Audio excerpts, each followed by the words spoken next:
Manufacturing industry में कहावत है, don't change the worker, change the process. नमस्कार दोस्तों, मेरा नाम है अंकुश राज और इस वीडियो में बात करेंगे टोयोटा। नाउ टोयोटा की जितनी बात होगी उससे ज्यादा बात होगी जापान की। 1928 डिप्रेशन के टाइम पे जापान में बहुत सारे अर्थक्वेक आया करते थे। उन अर्थक्वेक में जापान का जो रेल सिस्टम था वो पूरा तबाह हो चुका था। It totally got devastated. Due to that it increase the demand for car travel. क्योंकि रेलवे सिस्टम फेल हो चुका था तो डिमांड कार की बन चुकी थी, लेकिन जापान के पास अपने कोई भी ऑटोमोटिव मैन्युफैक्चरर थे ही नहीं। उस समय जापान फोर्ड मोटर से इंपोर्ट किया करती थी चेचेस, गाड़ियों के चेचेस होते हैं उनको इंपोर्ट किया करती थी बसेस बनाने के लिए फॉर द पब्लिक ट्रांसपोर्ट। इसी दौरान सकीची टोयोडा नाम के इंसान ने शुरू करी थी टोयोडा ऑटोमेटिक लूम वर्क्स। 1933 में सकीची के बेटे किचोरो टोयोडा ने स्टार्ट करा इसका ऑटोमेटिक डिवीजन।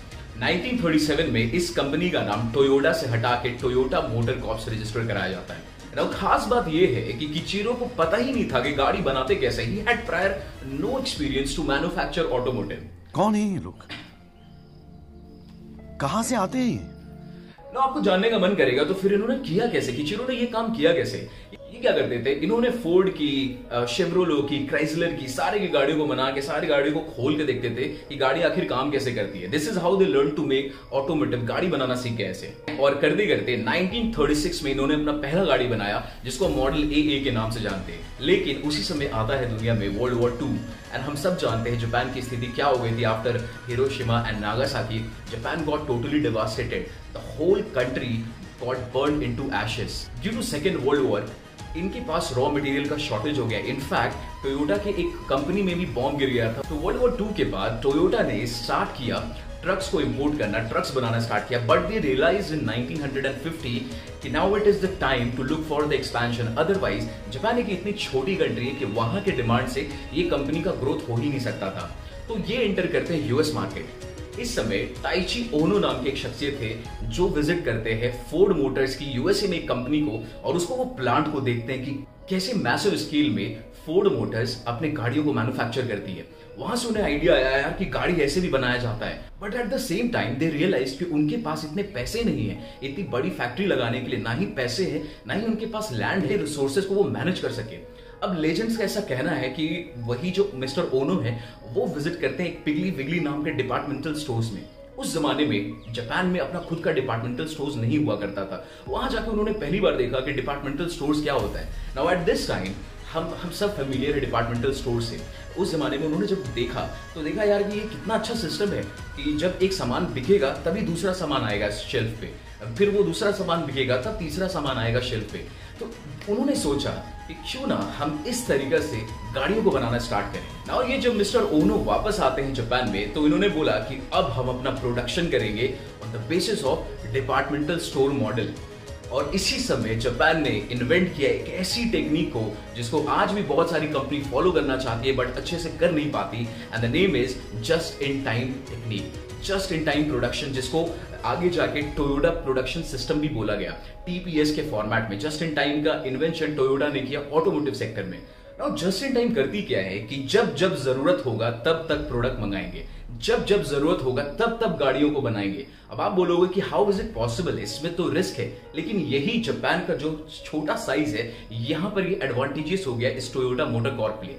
जब इन्हें रिक्वायरमेंट होती थी ये अपने सप्लायर को ऑर्डर देते थे और जापान इतनी छोटी कंट्री थी कि वो सप्लाई इनको टाइम पे मिल जाता था और ये जस्ट इन टाइम को एक्चुअल में इंप्लीमेंट कर पाए। अब जस्ट इन टाइम के बहुत सारे फायदे हैं, जैसे आपको अपने स्टॉक को स्टोर नहीं करना पड़ेगा तो आपके वेयर हाउसिंग के खर्चे बच जाते हैं, आपको वहां पर स्टाफ नहीं लगाना पड़ता, आपको वहां का इलेक्ट्रिसिटी का खर्चा नहीं देना पड़ता, आपको वेयर हाउस में देन सिक्योरिटी का खर्चा नहीं देना पड़ता, एंड मोस्ट इंपॉर्टेंट आपका जो वर्किंग कैपिटल इन्वॉल्व होता है स्टॉक को स्टोर करने में वो भी आपका बच जाता है। तो just in time is a technique जिससे आप बहुत ज्यादा अपने कैश को एफिशिएंटली यूज कर सकते हो। और इस जस्ट इन टाइम सिस्टम के बाद जापान में टोयोटा मोटर कॉर्प्स ने एक और टेक्निक को इंट्रोड्यूस किया जिसका देन जापान से ही है, and that is kaizen. Kaizen एक जापानीज फिलोसॉफी है विच इज बेस्ड ऑन, काई का मतलब होता है चेंज एंड जेन का मतलब होता है गुड।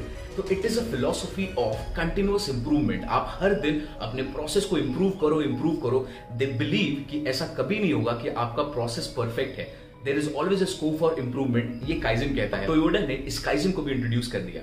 नाउ इस जस्ट इन टाइम और इस काइजन की वजह से रिजल्ट ऐसा हुआ कि जो टोयोटा की कंपनी का जो भी मैन्युफैक्चरिंग यूनिट था, उनको एक गाड़ी बनाने में 1.6 मैन आवर्स लगते थे, और वहीं पर उनके जो यूएस काउंटर पार्ट्स थे उनको लगते थे 3.8 man hours. Just imagine, US companies के आधे से भी कम टाइम पे ये अपनी गाड़ियों को मैन्युफैक्चर करने लग गए। और जस्ट इन टाइम टेक्निक, ये जो टोयोटा प्रोडक्शन सिस्टम जिसको बोलते हैं, इतना फेमस हो गया कि बोइंग कंपनी जो एयरक्राफ्ट बनाती है उसने अपने फैक्ट्री को रिस्ट्रक्चर कर दिया on the basis of just in time management. आज इंटेल कंपनी भी इनके जस्ट इन टाइम प्रोसेस को फॉलो करती है। इतना ही नहीं, कुछ हॉस्पिटल्स भी इनके जस्ट इन टाइम सिस्टम को यूज करते हैं, reduce the waiting time of their patient. अगर हम टोयोटा की बात करें तो इंडियन मार्केट में 3 गाड़ी जो बहुत फेमस है, Toyota Innova, Toyota Fortuner, Toyota Corolla. Apart from that they have many more cars. Indian market में वो ऑपरेट नहीं करते उन प्रोडक्ट्स को। आज एज ऑफ 2020, जून 2020 का डेटा आपको दिख रहा होगा। आप अगर BMW, फरारी, होंडा, ह्यूंडई, इन सब के मार्केट वैल्यूएशन को मिला दे, उससे भी ज्यादा अकेला टोयोटा मोटर कॉर्प का market valuation which is more than $200 billion. Now Toyota, अगर हम टेक्निकली बात करें तो टोयोटा टेस्ला से भी ऊपर होता, बट वी ऑल नो कि टेस्ला का वैल्यूएशन शूट कर चुका है। In fact Toyota sells more cars than Tesla. In fact, Toyota has more profits than Tesla. But Tesla famous है because Elon भैया वहाँ पे involved है। Now बच्चों, हमारा जो केस स्टडी होता है, this is purely based out of NCERT case studies. तो आपको chapter number 2 principles of management का पहला केस स्टडी दिखाई देगा टोयोटा मोटर कॉर्पोरेशन का। अब हम उस पर बात करते हैं। हमारे सिलेबस में प्रिंसिपल्स दिए हुए हैं, हम पहले प्रिंसिपल से बात करते हैं। और टोयोटा का पहला प्रिंसिपल है honour the language and spirit of law of every nation. They always follow open and fair corporate activities. इतना ही, इसका एग्जाम्पल अगर हम देखें तो एक बार मिड 1990s में more than 50 executives and engineers from all the big automotive factories they visited their factory and Toyota ने उनको अलाउ किया to come visit and see their process of just in time. बहुत सारी company ने try किया इनके model को implement करने का, बट टोयोटा जैसा इंप्लीमेंटेशन किसी ने कर ही नहीं पाया।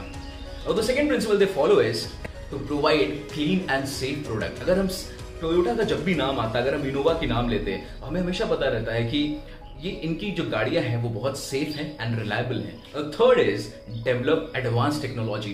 Toyota has been a country, क्योंकि इनके पास अपने डिसएडवांटेजेस थे, जापान के अपने पास डिसएडवांटेजेस थे, इन्होंने इतना बिल्डअप किया अपने टेक्नोलॉजी को कि इनके टेक्नोलॉजी का कोई मुकाबला नहीं। Fourth, the office culture. This is a company जहां पर आपके इंडिविजुअल क्रिएटिविटी को भी प्रमोट किया जाता है एंड साथ साथ आप टीम में टीम वर्क अच्छा कर पाए उसको भी प्रमोट किया जाता है। All the team members have a mutual admiration and the respect and the trust for each other. The पांचवा, they work with their business partners in design, creativity and innovation. इनका मानना है कि हमें short term gains नहीं चाहिए.